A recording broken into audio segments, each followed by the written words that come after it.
Likutei Sichos, Chelik Yud Ches, the fourth Sicha for Parsha Shlach.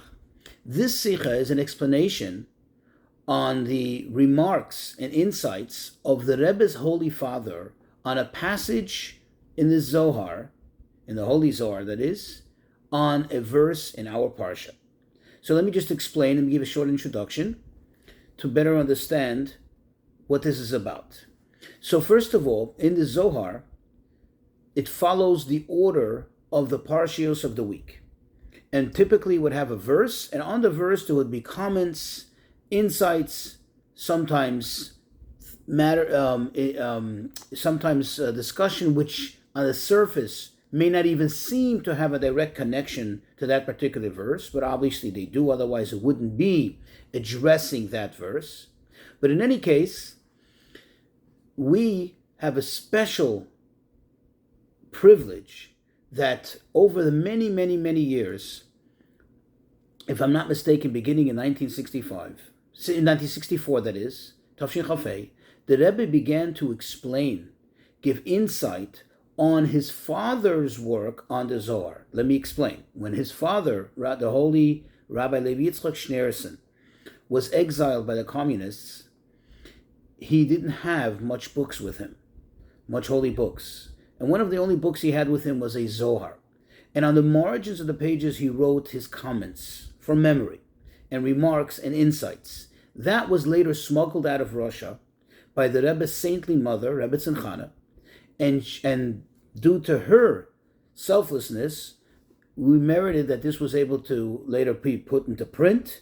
And over many, many years, the Rebbe gave us insight and in-depth analysis of his father's teachings.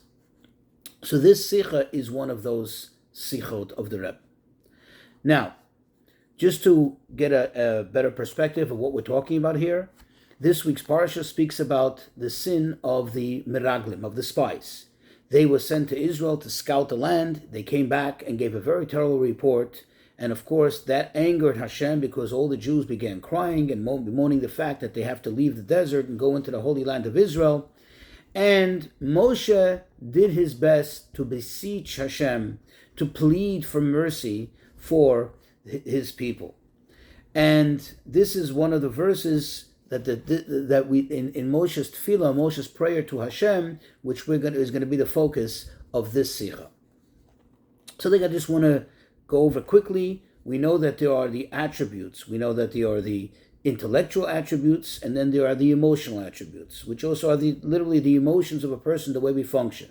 The emotions are in the heart. The general attributes, although there are some total of 10, that's 3 intellectual and 7 emotional, but the main emotional ones are Chesed, Gevura, Tiferes. Chesed literally is kindness. Gevura perhaps is severity / restraint. And Tiferes typically is translated as beauty. It's a combination, a healthy balance, so to speak, of Chesed and Gevura together. Also, another thing which is worthwhile going over, we know that Hashem has various names. Typically, it's either Yud, K, Vav, K, which represents the ultimate level of mercy. As we see in the 13 attributes of mercy, it begins with the name Hashem, Hashem. Then we have, for example, the name Elokim, which represents the attribute of judgment, of severity perhaps. And then there is for the common one which we typically use, I'm not going to pronounce it, but Adnai, Aleph, Daled, Nun, Yud, which means that, as the sages explain, this means that Hashem is, quote, Adon, a Lord, a master of all his creation. So let's go into the Sicha. When Moshe was pleading with Hashem to forgive the Bnei Yisrael, the children of Israel, for the terrible sin of them not having trusted him because of the report of the Meraglim, of the spies. So in chapter 14, verse 17, he says, V'ato yigdalno koyach Hashem, Adnai. And now may the name, the power, the forbearance, the strength of the name Adnai, the name Lord, become great, become strengthened. On this, the Zohar comments, and he says as follows. Rabbi Acha, Rabbi Yossi said, Zakoi in Yisrael me'amin akum umazolis the alma, that the Jewish people are merititious from all the other nations of the world, because HaKadosh Baruch Hu, the Almighty, blessed He, Israel Behu, He desired or chose them. Number one. Number two, V'iskani Behu, it's His moniker, like His nickname, so to speak. And number three, V'ispire Behu, He prides Himself in them. Why? Said the Zohar continues, because the world was not created, it was only created just for the sake of the Jewish people, and they, the Jewish people, are the existence of the world. They ensure the existence of the world, and because of them exist all other nations. Now, of course, we can ask the following question. Why does the Zohar pick these three expressions of praise, these three particular praises about the Jewish people? We know that there's a praise that's even greater than this, and that is, as we know, it says that Nikroim Banim Lamokim, we're called children to Hashem. That's beyond just being like a moniker or being something that He's proud of. We're like His children, we're like part of Him, so to speak. On this, the Rebbe's Holy Father, Rabbi Levi Yitzchak, answers, and he's in his remarks on the Zohar, and he says, this is because, as the Zohar continues there later, which we're not quoting, but in the discussion there later, it continues, and it stresses the fact that the Jewish people are, quote, Leiv Shel Kol HaOlam. They're like the heart of the whole world, the heartbeat of the world. And therefore, says Rabbi Levi Yitzchak, therefore he lists only these three praises of the Jewish people, because these correspond to the emotional attributes. That is, chesed, which is the first one, kindness, literally, which over here gets expressed in the idea that Hashem, quote, chose them, Hashem desired them. Then the second one, gvura, which is, this is synonymous, so he explains, with the idea of a moniker, of a nickname, because a nickname covers up, as we'll see later in the Sicha, in the discussion, it covers up on things. That's the name of Elokim, the godliness, as it covers up godliness, and you only see the nature. And then the third one is Tiferes, beauty, which over here, as it says, Hashem beautifies Himself or prides Himself with the Jewish people. And now we can understand why He doesn't use an even greater praise of the Jewish people, that they are children for Hashem, because that is something which is beyond the world. In other words, what he's explaining is that over here, the Zohar is focused on how the Jews are in the world, involved, so to speak, in the world, somehow in some way in comparison with the world, and yet Hashem says, no, they are greater, and they have all these three great praises, as the Zohar spells out. And therefore, he didn't use that one, because that's beyond. That describes the level of the Jews as they are beyond any connection to the world. However, the question is, we still need to understand, how do these three things connect to this verse? Because the Zohar's comment, the Zohar's discussion comes on the heels of this verse, that Hashem's name, the name of Hashem, the name of Adonai, should be strengthened, should become great. What is the connection between the two? That's number one. Number two, from the Zohar, it seems that there is some parallel, there is some comparison between Bnei Yisrael, the children of Israel, and the rest of the world, and all nations of the world. But the conclusion is that even so, we have these great praises, these great advantages over them. But the question is, how can he even say so? How can one even imagine such a thing? There is no comparison between the Jewish people and the rest of the world. There is no parallel whatsoever. So what exactly is the Zohar focused on? So in order to understand this, let's take a closer look on this prayer. In other words, let's analyze what Moshe was saying here.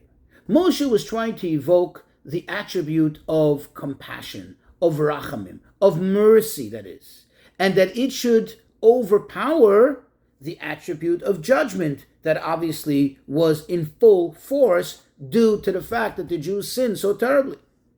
But if that's the case, he should have evoked which name? He should have said, Yigdal no koyach havaya, yudke vavke, because that's the name or the attribute of mercy. Why then does he use the name Adonai, which seems to be a lower status, so to speak, a lower expression of God's emanation in the world, and that only represents how God is, quote, the Lord, the ruler of the entire creation. That's number one. Number two, why does he say this prayer, this particular prayer of Ata Yigdal Al Koyach Hashem, only in connection with this particular sin? There were other grave sins that the Jews did, and over there he didn't evoke this. He had other means of prayer. For example, the sin of the golden calf. He didn't use this expression. So to understand this, says the Rebbe, we'll take a closer look and get a better appreciation as to what exactly was the mistake of these spies. It's obvious, understandably, that the spies, who were very righteous people, very saintly people, and certainly by virtue of the fact that they were handpicked by Moshe, and therefore by Hashem himself, they understood godliness, they understood the role of godliness in the world, so they knew, and it was clear to them that Hashem could perform miracles. It wasn't like, God forbid, they doubted in any way that Hashem has the power to do whatever he wants. So what then was their mistake? Their mistake was that they made a mistake in this particular name of Hashem. That means in the name of Hashem, in the emanation of Hashem, of Yudke Vavke, they were clear that Hashem can perform miracles, as he did by the splitting of the sea and so on. However, when it came to this name, Adnai, which represents the idea that Hashem is, quote, Adoin l'chol briyasecha, where Hashem is, quote, a master, a ruler, a lord on all his creations, this is where they erred, this is where they made a mistake.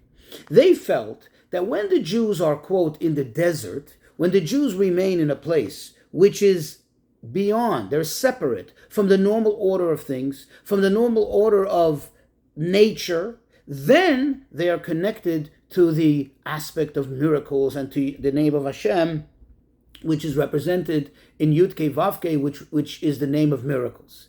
However, they felt that should the Jews come to a, quote, settled, civilized land, as the Torah refers to Eretz Yisrael, and there, not by their own, so to speak, by their own making, but by the dictate of the Torah, there they're going to be involved in the world. As the Torah says, you come to Israel, you're going to plow the land, and you're going to sow the seeds, and you're going to, reap the harvest, and so on and so forth. They're going to be ruled, so to speak. They're going to be involved and totally immersed in the natural order of things. There is where they felt that now the Jews are going to be subject to this lower level of godliness, and there is no, quote, miraculous type of conduct.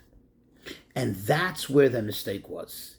And in that sense, what they were doing is they were, quote, weakening the name of Adnai, weakening this aspect of godliness, thinking that when Jews are subject to being involved in the world, then meaning that they are now connected more, not to this higher, loftier emanation of godliness, but rather to a lower one, namely Adnai. That's where perhaps they're not going to be experiencing miracles, and that's where perhaps they're going to be prone to the normal order of nature and so on.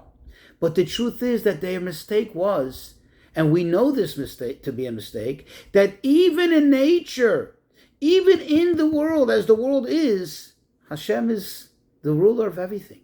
And Hashem controls everything absolutely and totally. In other words, even in nature, not only Hashem could, but Hashem does do miracles.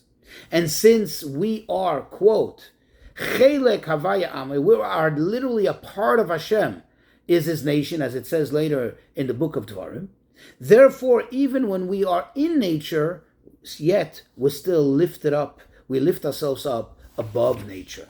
And this was the reason why Moshe prayed. Since they, so to speak, weakened, since they compromised the idea, the understanding, the appreciation of the name of Hashem, of Adnai, therefore Moshe prayed, Yigdal no koyach Adnai, that this name should be strengthened, this name should be extolled, it should be brought back to its status.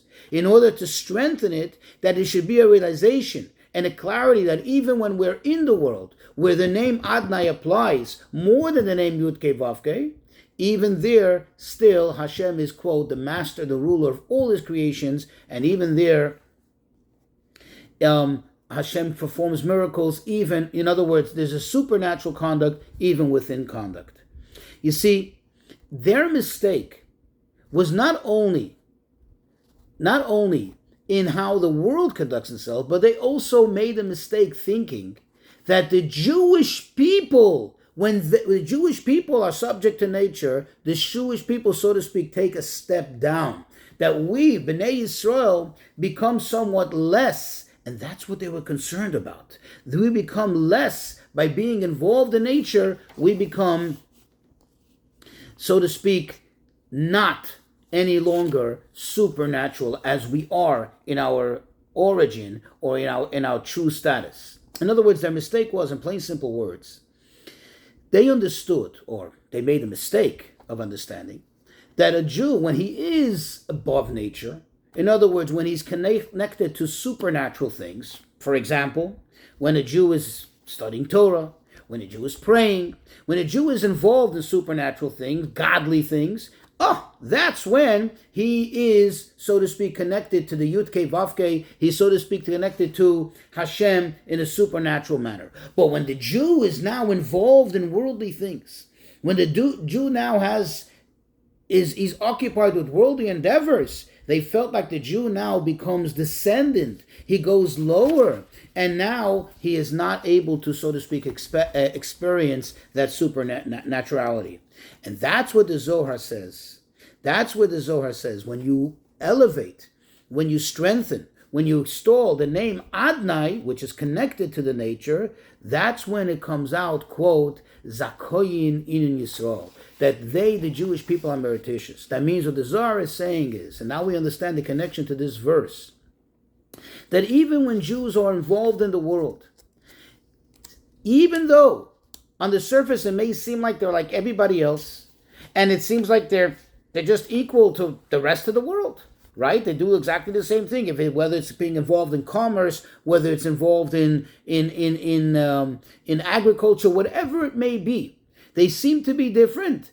The Zohar says no. Zakoyin in Yisrael. Zakoyin also means pure. They are different. They are merititious. They are pure. They're totally different, even when, that is, that they're involved in the world. And then it continues to spell out these three great attributes, great aspects of the Jewish people. Number one, quote, that Hashem chooses them. Israel. What does that mean? It's true that there's nothing in the world that Hashem created for naught. That means every single thing in the world essentially Hashem chose. It's here for a reason, it's here for a purpose. And yet, the Zohar is pointing out that notwithstanding the fact that everything in this world is a choice of Hashem and He desires it, but still the Jews stand afray above, or totally beyond, that is, that they are the absolute chosen thing, that Hashem chose them. What is the reasoning in this? If you say that the whole world is chosen by Hashem, every single detail, and how do we say that the Jews, how does the Zohar say the Jews are the chosen ones above everything else? Because if you think about it, what is the purpose? What was the objective of the world? The world was created for the Jewish people. In other words, we are the purpose, we are the objective of the world.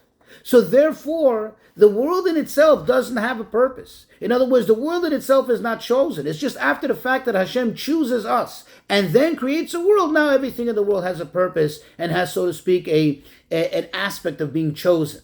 But in itself, it's not. So that's the first great attribute of the Jewish people. The second one is where he says that Hashem uses us, so to speak, as a moniker. We're like his nickname. What does this mean? Think about it. What is a nickname? What is a moniker? When you hear a nickname, number one, it's not necessarily a direct translation of the actual name. And number two, it's not even an abbreviation of the actual name necessarily. In other words, when you look at the nickname itself, you don't see any aspect, any particulars of the name, the real name that it's representing. However, yet on the other hand, when you say the nickname, anybody who understands knows what name you're talking about. Think of a common English name: William, Bill, When someone says Bill, you know his name is William. Now, there's no connection between Bill and William. I don't know how it evolved to be that way. But the fact is that when someone calls someone Bill, you know that his name is William. His legal name is that. So when a Jew is involved in a mitzvah, directly, in an obvious manner, connected to Hashem, so then you have, like the verse says, quote, and all nations of the world will see that Hashem's name is written on you, and they will fear you. In other words, it's clear that this Jew represents Hashem. But when the Jew is involved in the worldly things, a Jew is engaged in the regular day-to-day, in the mundane activities, there, only one who understands, recognizes and realizes that this Jew represents God's name. That even though on the surface it doesn't look like it, and there's nothing there to hint directly to Hashem's name, yet one who understands gets it and knows that this Yid, this Jew, is synonymous with being a godly person, with being connected to God. And at this, the Rebbe brings a famous story that happened with the fifth Lubavitcher Rebbe, the Rebbe Rashab, that once he was discussing at length the great attributes, the great qualities of the simple people, simple Jews, that on the outwardly you don't see anything great about them. There was a chassid present there who happened to be a great diamond merchant, a great diamond dealer, and he expressed and he says, Rebbe, I don't see it. So the Rebbe said to him, in order to really see it, you have to be a maven. You have to really understand. You got to be an expert. And later, the Rebbe asked him if he can see his diamonds. Oh, he was excited. So he started to show the Rebbe all his wares. And one particular diamond, he was pointing out to the Rebbe how this is an amazing diamond. This is something one of a kind and something special. And the Rebbe looked at it nonchalantly and said to him, I don't see anything. I don't see anything special in this diamond. So he said to the Rebbe, in order to really appreciate it, you have to be a maven. And that's what the Rebbe said to him. And that is the same with Jewish souls, with a Jew. That sometimes you don't see it, but in order to really appreciate the greatness of a Yid, you have to be a maven. So when somebody is involved in the world, or seems to be a simple Jew, it's all concealed. You don't see it. And that's what the Zohar is pointing out. That still in all, yet the Jewish people are a, quote, a moniker, a nickname for Hashem himself. And now the third aspect that the Zohar brings, which is that Hashem prides himself with us. He, quote, hispire behu. He beautifies himself. He boasts with us. Why? Dafka when a Yid is in the world, when a Jew is in the world, and that's where he's functioning, that's when Hashem prides himself with us. And again, in this thing, there could be somewhat of a mistake of maybe drawing a parallel between the Jew and the non-Jew, between the Jew and the rest of the world. You say the whole creation is something that Hashem is proud of. Hashem is proud of every single detail of creation. Remember, we asked the question in the beginning, how come the Zohar seems to make a parallel, ask the question, and it gives the answer? What parallel is there? What comparison is there between the Jewish people and the rest, all the nations of the world and the rest of the world, the rest of creation? Here it is. When a Jew is involved in creation, when a Jew is involved in nature, it may seem, one may mistakenly conclude that there's somewhat a comparison. Hashem chose